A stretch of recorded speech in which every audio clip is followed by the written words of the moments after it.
결혼 6년 차였습니다. 저는 제 나름대로 이 결혼이 평온하다고 생각했습니다. 크게 다투지도 않았고 감정이 무딘 대신 안정감이 있었죠.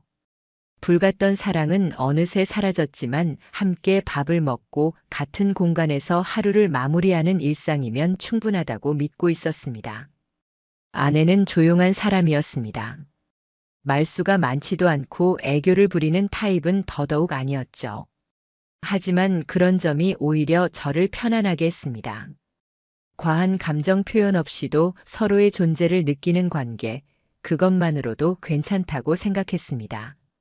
저는 매일 아침 7시에 출근해 밤 8시가 되어야 퇴근하는 직장인이었습니다.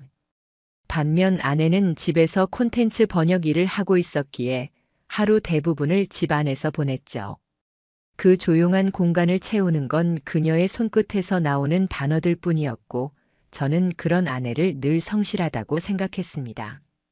그 평범했던 일상이 어느 주말 오후부터 조금씩 흔들리기 시작했습니다.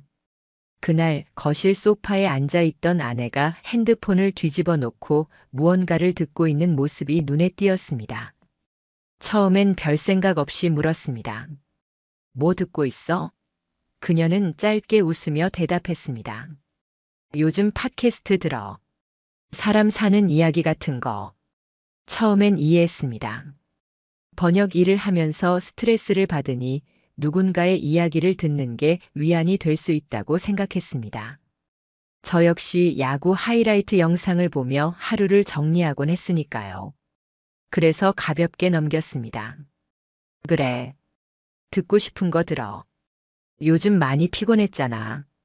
하지만 그 팟캐스트는 뭔가 달랐습니다. 하루 한두 번 듣던 아내는 점점 그 빈도를 늘려갔고 나중엔 식사 중에도 샤워 중에도 이어폰을 꽂고 있었습니다. 그 무언가에 깊이 빠져 있다는 느낌이 들었습니다. 제가 말을 걸어도 건성으로 대답하거나 아예 듣지 못한 척 넘어갈 때가 많아졌습니다. 그러던 어느 날 아내가 실수로 거실 블루투스 스피커에 연결된 채로 재생을 켠 일이 있었습니다. 그때 처음 그 남자의 목소리를 들었습니다. 낮게 깔린 목소리. 무심한 듯 따뜻한 어조. 그리고 무엇보다도 특정한 한 사람에게 속삭이는 듯한 말투. 그건 단순한 방송이 아니라 누군가에게 보내는 편지 같았습니다. 그 사람은 오늘도 퇴근하고 나면 소파에 쓰러지듯 앉아 숨만 쉴 거예요. 일하느라 고생했단 말 한마디 없이 그냥 조용히 피곤하다고 생각하겠죠. 그걸 지켜보는 나는 지쳐요. 진심으로. 그 말을 듣는 순간 등줄기에 서늘함이 느껴졌습니다. 너무 익숙했습니다. 퇴근 후 소파에 눕는 건 저였고 그 모습을 바라보는 건 아내였습니다. 그저 우연일 수 있겠다고 애써 넘겼지만 이상하다는 감정은 지워지지 않았습니다. 며칠 후 아내는 외출을 했습니다. 클라이언트랑 대면 미팅이 있어서 잠깐 나갔다 올게. 그녀의 말에 의심은 없었습니다. 번역 일을 하다 보면 직접 만나는 일도 있었고 평소에도 종종 외출하곤 했으니까요. 그런데 그날 저녁 돌아온 아내의 모습이 조금 달랐습니다. 익숙하지 않은 향수 냄새, 깔끔하게 정리된 머리카락, 평소보다 섬세하게 그려진 메이크업. 작은 변화였지만 묘하게 마음에 걸렸습니다. 단순한 미팅치고는 지나치게 신경 쓴 느낌이 들었죠. 그날 밤 아내가 샤워를 하러 간 사이 소파 위에 놓인 그녀의 핸드폰에 팟캐스트 알람이 떴습니다. 별다른 의도는 없었습니다. 순간적인 궁금증에 알람을 눌러 재생 버튼을 터치했습니다. 그리고 그 남자의 목소리가 다시 흘러나왔습니다. 익숙했습니다. 어디선가 분명히 본 사람 같았습니다. 에피소드 설명란에 적힌 인스타그램 링크를 눌러봤습니다. 그리고 거기서 그의 얼굴을 확인했습니다. 그 남자. 2달 전 아내가 클라이언트라며 저와의 약속을 미루고 만난 사람. 제가 멀찍이서 아내가 차에 타는 모습을 본 적이 있었습니다. 조수석에 타기 전 아내는 그와 가볍게 웃으며 인사를 나누고 있었죠. 그 장면이 머릿속에 또렷이 남아 있었고 지금 그 남자의 얼굴과 정확히 겹쳤습니다. 그 사람이 만든 방송을 아내는 하루도 빠짐없이 듣고 있었던 겁니다. 그것도 단순한 팬처럼이 아니라 마치 누군가의 하루를 기다리듯이. 그날 이후 저는 아내의 행동을 유심히 지켜보기 시작했습니다. 그녀는 여전히 방송을 들으며 웃었고 어떤 날은 방송이 끝나자마자 휴대폰을 들고 누군가에게 메시지를 보내는 모습도 보였습니다. 그 표정에는 분명히 미소가 있었고 저는 그 미소가 더 이상 제게서 비롯된 것이 아님을 깨달았습니다. 주말 저녁 저는 맥주 한 캔을 들고 거실에 앉아 있었습니다. 아내는 이미 잠든 줄 알았고 안방은 불이 꺼져 있었죠. 그런데 새벽 1시가 가까워질 무렵 안방 문틈으로 희미한 불빛이 새어나왔습니다. 조심스레 다가가 문틈을 들여다봤습니다. 아내는 침대에 앉아 이어폰을 꽂고 휴대폰 화면을 바라보고 있었습니다. 그 화면엔 생방송 중인 그 남자의 얼굴이 있었고 실시간 채팅창에 아내의 닉네임이 보였습니다. 오늘 그 멘트 듣고 정말 눈물이 났어요. 마음이 따뜻해졌어요. 그 남자는 아내의 닉네임을 언급하며 답했습니다. 아, 땡땡님. 항상 고마워요. 댓글 덕분에 저도 힘나요. 그 장면을 보는 순간 몸이 얼어붙었습니다. 이건 단순한 팬과 방송인의 관계가 아니었습니다. 그들 사이에는 저만 모르는 친밀함이 존재하고 있었습니다. 그것이 육체적인 관계인지는 알 수 없었습니다. 하지만 감정은 이미 너무 깊이 얽혀 있었죠. 무언가 돌이킬 수 없는 지점이 다가오고 있다는 걸 저는 느꼈습니다. 그리고 그 예감은 결코 틀리지 않았습니다. 그날 새벽 아내의 닉네임을 불러준 그 남자의 목소리가 귓가에 맴돌았습니다. 저는 꼼짝도 할 수 없었습니다. 침대 위에서 휴대폰을 보고 있는 아내의 표정, 그 눈빛, 그리고 채팅창을 따라 움직이는 그녀의 손가락, 그 모든 장면이 고스란히 각인되어 버렸습니다. 그 이후로 저는 단 하루도 제대로 잠을 잘 수 없었습니다. 머릿속은 그 남자의 목소리로 가득했고 아내가 핸드폰을 꺼내 들기만 해도 가슴이 조여들었습니다. 질투라고 하기엔 그 감정은 너무 복잡했습니다. 분노와 배신 그리고 말할 수 없는 자괴감. 하지만 저는 애써 이 감정을 오해라고 여기고 싶었습니다. 그렇게 믿는 편이 훨씬 덜 아팠으니까요. 아내가 외로웠을 수 있다고 단지 위로받고 싶었던 것뿐이라고 아직 선을 넘은 건 아닐 거라고 스스로를 다독이려 애썼습니다. 그러나 현실은 그런 제 착각을 무참히 짓밟았습니다. 며칠 뒤부터 아내는 눈에 띄게 변해갔습니다. 제가 퇴근해 집에 들어서면 거실에 불은 꺼져 있었고 따뜻한 국이나 밥 냄새는 더 이상 나지 않았습니다. 대신 침실 커튼은 꼭 닫혀 있었고 아내는 이어폰을 낀 채 노트북 앞에 앉아 있었습니다. 제가 왜 이렇게 어두워? 라고 물으면 고개를 끄덕일 뿐 대답조차 하지 않았습니다. 아, 이 집이 이젠 나를 반기지 않는구나. 그 생각이 들었을 때 제 존재가 이 공간에서 얼마나 투명해졌는지 절감했습니다. 제가 하루 종일 회사에서 지쳐 돌아와도 아내는 더 이상 저를 기다리지 않았습니다. 아니, 아예 신경조차 쓰지 않는다는 느낌이었습니다. 그러던 어느 날 퇴근길에 문득 아내에게 문자를 보냈습니다. 오늘 저녁 같이 먹을래? 하지만 답은 오지 않았습니다. 전화를 걸어도 받지 않았고 집에 도착했을 때 아내는 없었습니다. 그 순간 알 수 없는 불안감이 밀려왔습니다. 그녀는 어디에 있는 걸까? 누구와 함께 있는 걸까? 사람은 이상하게 감정이 앞설 때 논리라는 걸 만들어내더군요. 저는 스스로를 설득했습니다. 친구를 만난 거겠지. 바람 쐬고 싶었겠지. 괜한 걱정이야. 그렇게 생각하면서도 한편으로는 그녀의 에코백을 떠올렸습니다. 출근할 때나 외출할 때 늘 들고 다니는 그 가방. 저는 서랍 속에 넣어두었던 작은 블루투스 트래커를 꺼내 들었습니다. 사실 이건 반려동물 위치 확인용으로 산 것이었지만 사용하지 않고 방치돼 있었죠. 그 순간 저는 그걸 아내의 가방 속에 몰래 넣었습니다. 그리고 그날 밤 아내는 말했습니다. 잠깐 나갔다 올게. 바람도 쐴 겸. 저는 고개를 끄덕이며 평온한 얼굴을 했지만 속으로는 실시간으로 트래커 앱을 확인하고 있었습니다. 그녀의 움직임을 손안에서 따라가고 있다는 사실에 왠지 모르게 허탈한 기분이 들었습니다. 30분쯤 지났을 때 아내의 위치가 멈췄습니다. 지도상으로는 조용한 주택가 한복판이었고 그곳엔 작은 녹음실이 있었습니다. 익숙한 이름. 바로 그 남자가 운영하는 팟캐스트 스튜디오였습니다. 그 순간 모든 게 연결됐습니다. 팟캐스트, 외출, 미팅, 이어폰, 웃음, 무반응. 어두운 집 그 모든 조각들이 그 녀석을 중심으로 하나의 선으로 이어졌습니다. 저는 당장 달려가고 싶었습니다. 문을 열고 그들을 마주보고 소리치고 싶었습니다. 하지만 그럴 수 없었습니다. 아무 증거도 없이 들이닥쳤다가는 오히려 제가 이상한 사람 취급을 받을 수도 있으니까요. 대신 저는 기다리기로 했습니다. 기록을 남기고 더 명확한 증거를 확보하기로 했습니다. 냉정을 유지하자. 이왕 깨질 관계라면 확실히 끝장을 보자.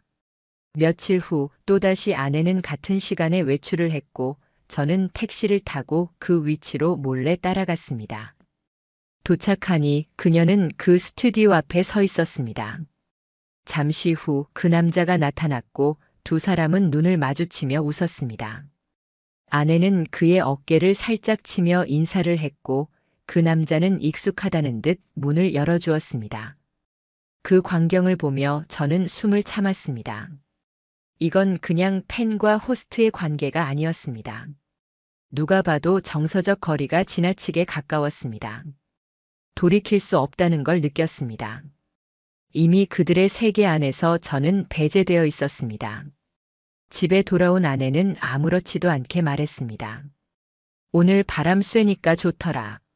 저는 그 말에 대답하지 않았습니다. 그녀의 목소리를 듣는 것조차 버겁다고 느꼈습니다.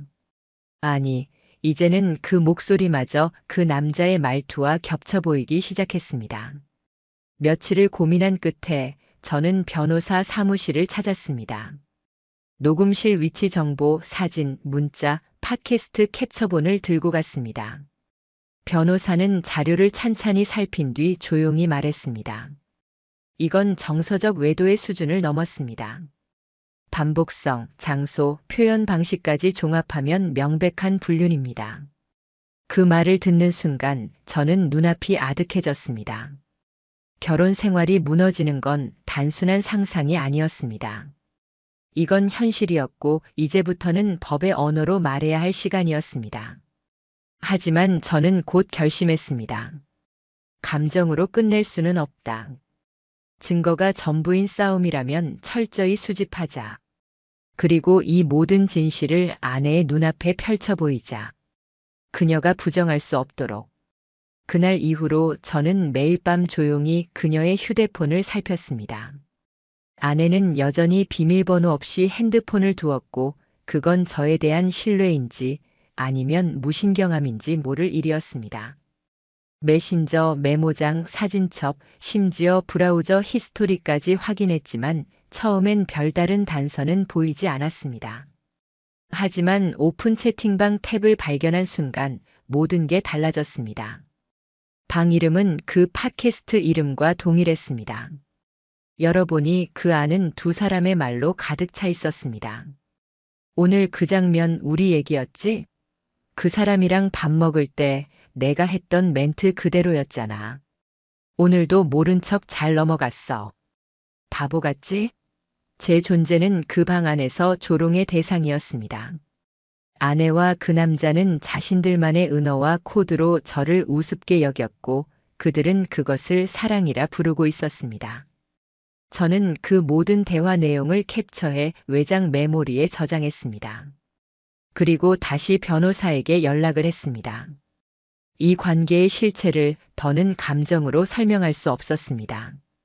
정확한 단어는 배신이었고 그 배신은 제가 짊어지기엔 너무 무거웠습니다. 그리고 저는 확신했습니다. 다음에 마주할 그들의 얼굴은 더 이상 연기로 감출 수 없을 것입니다. 그날 이후 저는 더는 참을 수 없었습니다. 감정이 아니라 이젠 움직여야 할 때였습니다. 두 눈으로 직접 확인하고 손으로 쥘 수 있는 증거를 모아야 했습니다. 그동안 저는 아내를 믿었습니다. 그녀가 다시 돌아올 수 있으리라 기대했고 나아가 저 자신을 설득해왔습니다. 하지만 이제 그런 기대는 끝났습니다. 저는 결심했습니다. 이 결혼이 끝날지라도 그 끝은 반드시 제 손으로 결정하겠다고. 그들이 저지른 모든 흔적은 반드시 법의 언어로 기록되게 하겠다고. 그리고 첫 번째로 제가 선택한 방법은 아내의 휴대폰을 확인하는 것이었습니다. 그녀는 평소처럼 침대에 누워 이어폰을 꽂고 있었습니다. 귀를 막고 화면을 바라보는 그녀는 그 순간에도 그 남자의 목소리를 듣고 있었을 것입니다. 저는 거실에서 텔레비전을 켜두고 시간을 끌었습니다. 그날따라 화면은 무의미하게 지나갔고 소리는 아무 의미 없이 배경처럼 깔렸습니다. 새벽 2시 무렵 그녀의 숨소리가 일정해지는 것을 확인했습니다. 조심스럽게 안방 문을 열고 그녀의 휴대폰을 들고 나왔습니다. 거실 소파에 앉아 화면을 켰고 제 손끝은 식은땀으로 젖어 있었습니다. 심장이 조용히 그러나 빠르게 뛰고 있었습니다. 전화, 문자, 카카오톡, 인스타그램 DM, 메모장, 사진첩 모두 꼼꼼히 확인했습니다. 하지만 생각보다 정리가 잘 되어 있었고 겉으로 드러나는 것은 많지 않았습니다. 그 순간 문득 카카오톡의 오픈 채팅 탭이 떠올랐습니다. 그녀가 이전에 그 남자와 채팅한 공간이었습니다. 탭을 누른 순간 낯익은 방 이름이 다시 눈에 들어왔습니다. 그 팟캐스트의 제목. 방을 열어보는 순간 마치 시간 여행이라도 한 듯 지난 대화들이 쏟아져 내렸습니다. 오늘 목소리 진짜 미쳤다. 들으면서 심장이 멈추는 줄 알았어. 그 장면에서 했던 말, 우리 얘기였지? 당신이 내 이름 불러주는 순간 세상이 멈춘 느낌이었어. 눈앞이 캄캄해졌습니다. 그 안엔 저를 두고 나눈 비아냥도 있었습니다. 그 사람은 아직도 눈치 못 챘어? 어차피 마음은 떠났잖아. 몸이 남아있든 말든. 그 방은 불륜의 기록이었습니다. 은어와 감정을 곱게 포장한 단어들이었지만 저는 그 아래에 숨겨진 본심을 읽을 수 있었습니다. 그 순간 참았던 눈물이 흘렀습니다. 저는 고개를 들고 거실 천장을 바라봤습니다. 너무 많은 장면들이 떠올랐습니다. 결혼식 날 아내가 제게 건넨 미소, 이사 첫날 먹었던 배달 피자, 눈 내리던 밤같이 걷던 길 그 모든 게 다 거짓이었단 말입니까? 저는 그 채팅방의 모든 내용을 캡처했습니다. 그리고 외장 USB에 정리해 담았습니다. 이제는 되돌릴 수 없는 강을 건넜습니다. 다음 날 저는 변호사 사무실로 향했습니다. 상담을 도와줬던 변호사는 자료를 꼼꼼히 읽은 뒤 고개를 끄덕였습니다. 지금 단계에서는 민사 중심으로 가시는 게 좋겠습니다. 상간남 위자료 청구는 무조건 가능합니다. 이제부터는 준비의 시간. 저는 더 많은 증거를 모으기 시작했습니다. 그중 하나는 방송 녹취였습니다. 그 남자가 올린 팟캐스트 방송을 전부 다운로드해 보관했고 각 회차의 주요 멘트를 정리했습니다. 그 안에는 너무나 구체적이고 개인적인 말들이 담겨 있었습니다. 사랑이 끝나가는 사람들은요, 식탁을 비워요. 눈빛 없는 대화, 의미 없는 저녁. 사실 그건 이별의 예고죠. 그 멘트가 나간 방송은 아내가 저와 마지막으로 함께 저녁을 먹던 날 업로드된 것이었습니다. 그날 그녀는 저와 마주 앉아 아무 말 없이 밥을 먹고 끝나자마자 조용히 방으로 들어가 버렸습니다. 그 장면이 방송 멘트 속의 장면과 정확히 겹쳤습니다. 그 남자는 방송을 통해 아내에게 메시지를 보내고 있었던 겁니다. 아내는 매일같이 그 메시지를 받아들이고 있었고요. 며칠 후 택배 하나가 도착했습니다. 아내가 주문한 소형 마이크, 고정 거치대, 그리고 스튜디오 녹음 가이드북이 들어 있었습니다. 순간적으로 등골이 서늘해졌습니다. 이제는 단순히 듣는 걸 넘어 그녀가 그 방송에 출연하려 하고 있다는 걸 직감했습니다. 저는 마지막 단서를 찾기 위해 결심했습니다. 그 녹음실에 직접 들어가 보기로, 예약자 행세를 해서 그 내부를 확인해 보기로 말이죠. 스튜디오 예약은 생각보다 쉬웠습니다. 사이트에 들어가 이름과 시간을 적으면 끝이었습니다. 저는 녹음 체험을 하고 싶다고 적었습니다. 예약한 날 저는 차분하게 그곳을 찾았습니다. 정면에서 마주한 건물은 낡았지만 깔끔했고 외관보다 내부가 훨씬 정리돼 있었습니다. 직원이 저를 안내해 녹음실 안으로 데려갔고 그곳에서 저는 익숙한 장면을 마주했습니다.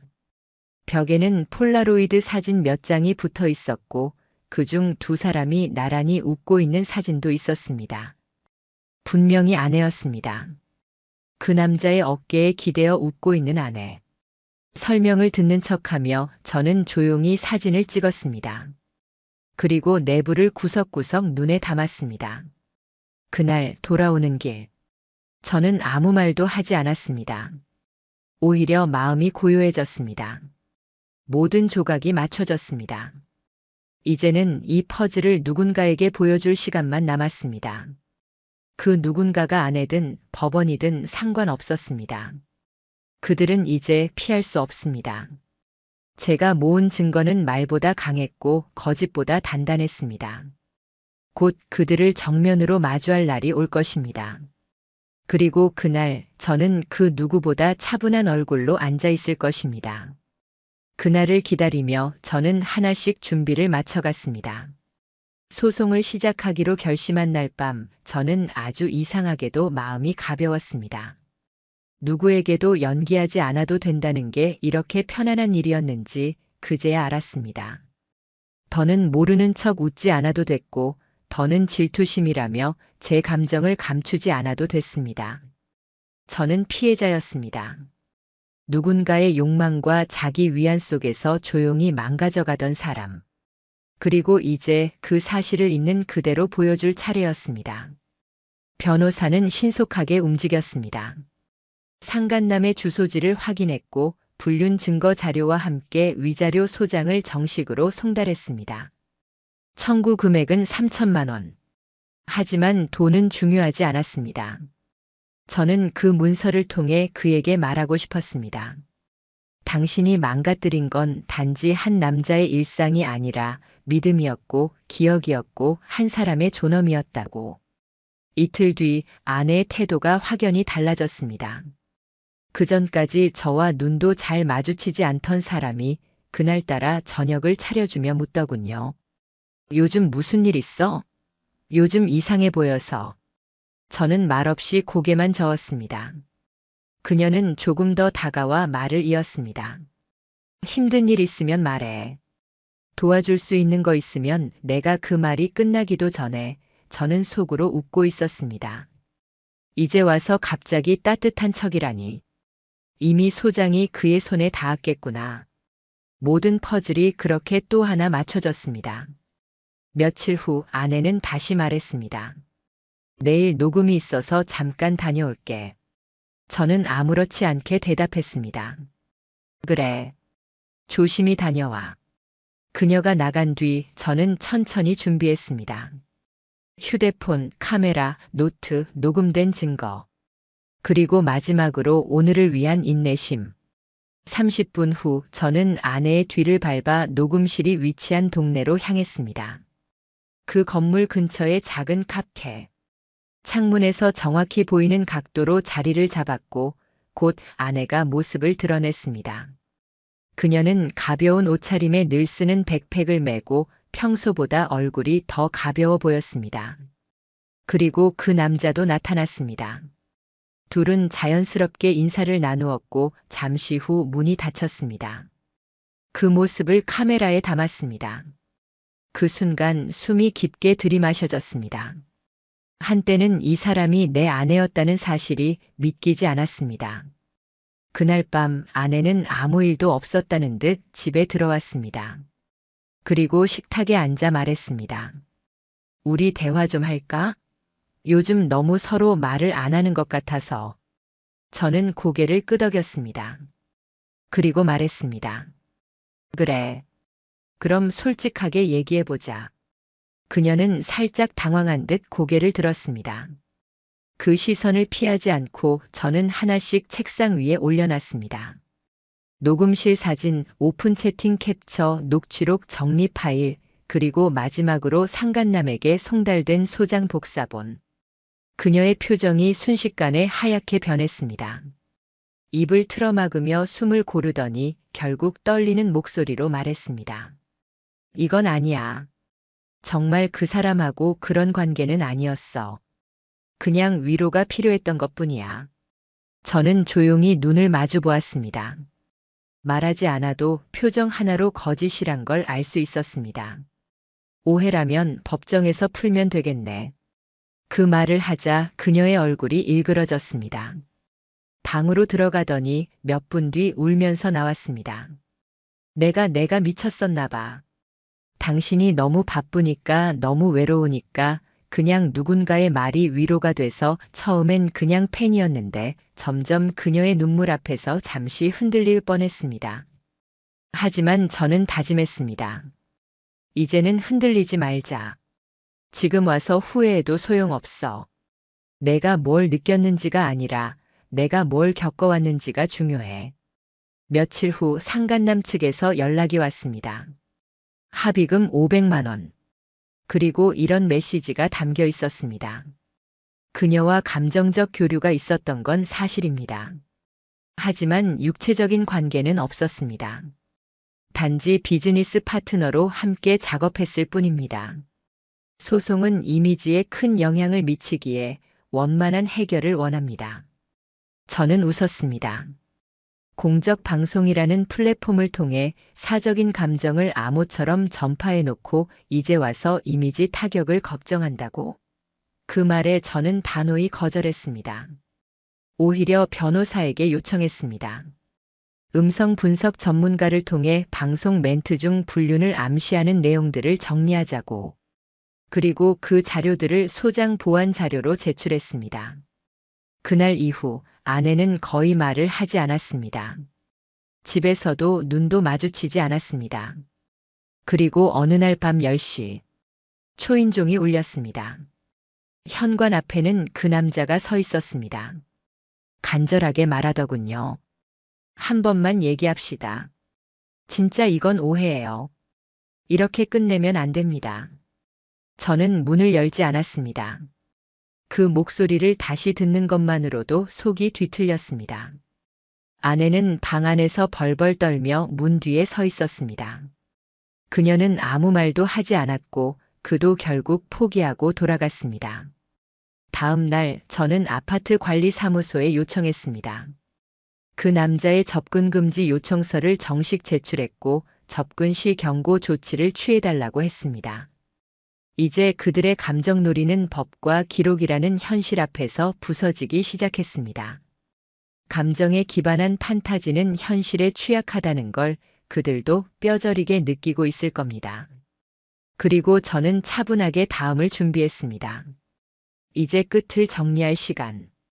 가장 치명적인 타이밍을 선택할 사람은 이제 저였습니다. 상간남 소송은 생각보다 빠르게 전개됐습니다. 그는 변호인을 선임했고 곧 정식 변론 기일이 잡혔습니다. 법원에 제출된 자료는 수십 장에 달했습니다.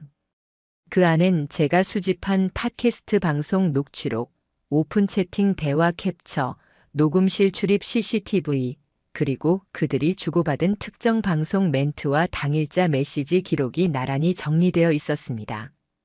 재판이 시작되던 날 저는 차분하게 법정에 앉았습니다. 머릿속은 고요했습니다. 가슴 한편에 남아있던 울분은 이미 정리된 채 이제는 그저 기록의 시간을 기다리고 있었습니다. 그 남자는 나타났습니다.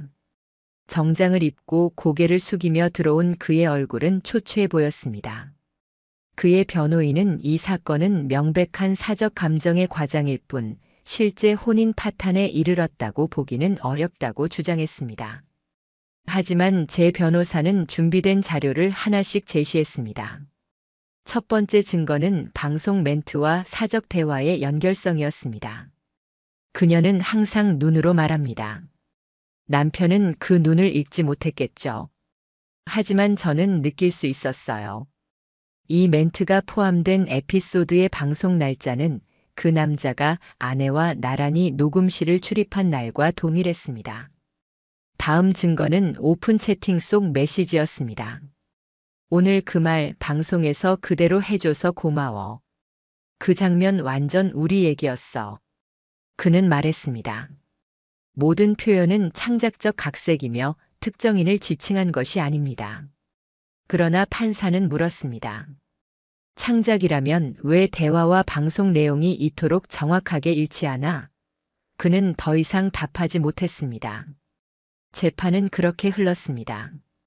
자료 위에 자료가 쌓였고 그의 침묵은 책임으로 바뀌었습니다. 재판부는 명확하게 말했습니다.